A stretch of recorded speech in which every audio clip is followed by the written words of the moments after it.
Hey, Future Wealth Builders, this is Dr. Joaquin Wallace. Welcome to a special 7-part video series built around my latest book, Generational Wealth Begins with Generational Knowledge, the 7 stages of financial empowerment and a legacy of prosperity. Over the next 7 videos, I'll walk you through each chapter of the book, one stage at a time. Each episode will give you a clear overview of the chapter, why that stage matters, and how it connects to real-life financial decisions. Think of this series as a guided conversation, a companion to the book, a framework for building wealth with intention. So consider this: money touches every part of our lives. It shapes our decisions, our opportunities, and ultimately the legacy we leave behind. Yet for something so powerful, most of us were never taught how money actually works, not just mathematically, but behaviorally, emotionally, and most importantly, generationally. We were taught to chase income, to become rich. However, no one explained that rich is transactional, not transformational. We were told to save, yet we kept spending, hoping it would all work out. Few of us were taught how money really shapes us, so our relationship with money has always carried a question mark. And that's where this work begins. Because generational wealth does not start with money, it starts with knowledge. Between the ages of 3 and 7, we form our earliest money associations. At that stage, we're not learning rules. We're absorbing emotional signals through observation, through tone, through silence, and through repetition. Between ages 8 and 12, these early impressions begin organizing into beliefs. Money starts to mean something about safety, about success, about who we believe money is for, and who we believe money isn't for. Between ages 13 and 18, these beliefs solidify into expectations.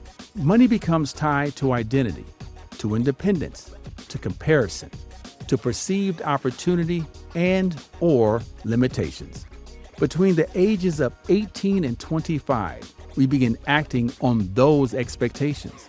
We make real financial decisions, often without realizing they're being driven by patterns formed in our early years. And often, it isn't until ages 30 to 45, during major life transitions, career shifts, parenthood, loss, divorce, inheritance, that we finally pause and ask the question, where did this behavior come from? These patterns formed early and reinforced over time are what I call your unique financial genetic code. Your unique financial genetic code is formed at the intersection of 2 powerful forces. Let's talk about them. Your first is inherited financial narratives. This is your why. And the second is encoded financial behaviors. This is your action. Together, they shape how we save, how we spend, how we invest, how we avoid, and sometimes self-sabotage. This is why traditional financial advice often falls short. Traditional financial advice assumes everyone starts from the same place, and we know that's not true. But not everyone does, which is why building generational wealth requires more than strategies. It requires awareness, healing, and intentional reprogramming. And once we understand our unique financial genetic code, the next question becomes, how do we move forward? This is where the 7-stage generational wealth model comes in. This model is the roadmap of the entire book. 7 interconnected stages organized across 3 phases. Phase 1 is the past, Phase 2 is the present, and Phase 3 is the future. So let's start with the past. This is where we examine formation. This is where your financial identity was shaped through walls in, your internal beliefs and emotional conditioning, and walls out, your family systems, culture, and environment. Much of this formation came from unsolicited information that was given to us without our permission about money, about security, about risk, and self-worth. This is where inherited financial narratives and encoded financial behaviors combine and take root, and where your unique financial genetic code is formed. Now, let's talk about the present. We focus on healing and capability. Here, awareness becomes regulation. Patterns are named without shame. Financial intelligence is built on emotional safety and consistency. This is where new behaviors are practiced, new beliefs are reinforced, and a new financial identity begins to take shape. Now, let's move to the future. In the future, we shift toward protection, legacy, and impact. This is where planning turns into stewardship, wealth becomes intentional, and decisions are made not just for today, but for generations yet to come. Now, when these 7 stages are understood and applied, we break the cycle, often described as shirt sleeves to shirt sleeves. Not because wealth was never created, but because the narratives and behaviors underneath it was never addressed and discussed. This model ensures we don't just build wealth, we sustain it, we transfer it, and we anchor it in knowledge. And remember, generational wealth is not built through spreadsheets alone. It's built through understanding what was formed early and reshaped later. Now, before we end, let's focus on the cover of the book, because even the cover of this book is a lesson. At the center is a tree, but this is just not a tree. It's a blueprint. Let's start with the roots.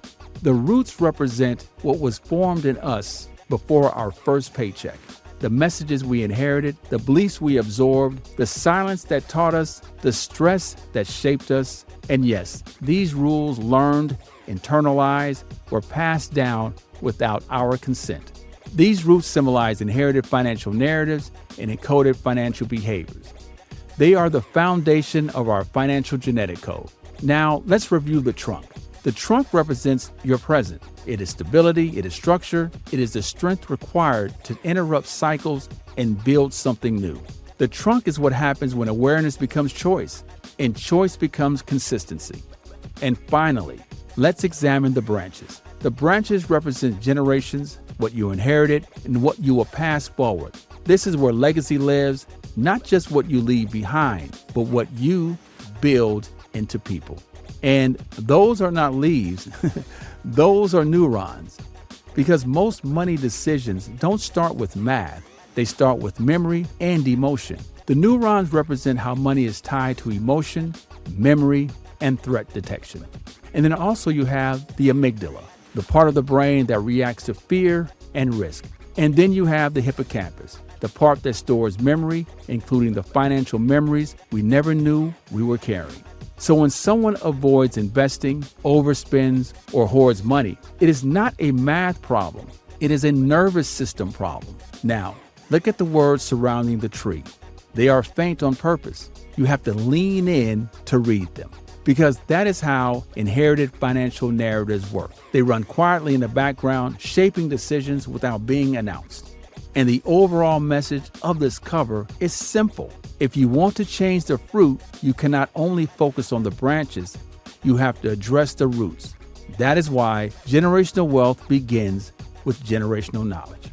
So, if this message resonates with you, I invite you to purchase my book, Generational Wealth Begins with Generational Knowledge: The 7 Stages of Financial Empowerment and a Legacy of Prosperity, and use it as a guide alongside this series. I also encourage you to follow me across all of my social media channels, where we continue these conversations around behavior, legacy, and empowerment. And make sure you sign up for my newsletter at drjwallace.com for ongoing insights, tools, and updates designed to help you build lasting wealth with intention. Because when you change the code, you change the outcome. And as we always close, generational wealth begins with generational knowledge. I look forward to you joining me in Chapter 1, The Roots of Your Money Story. Take care, everyone.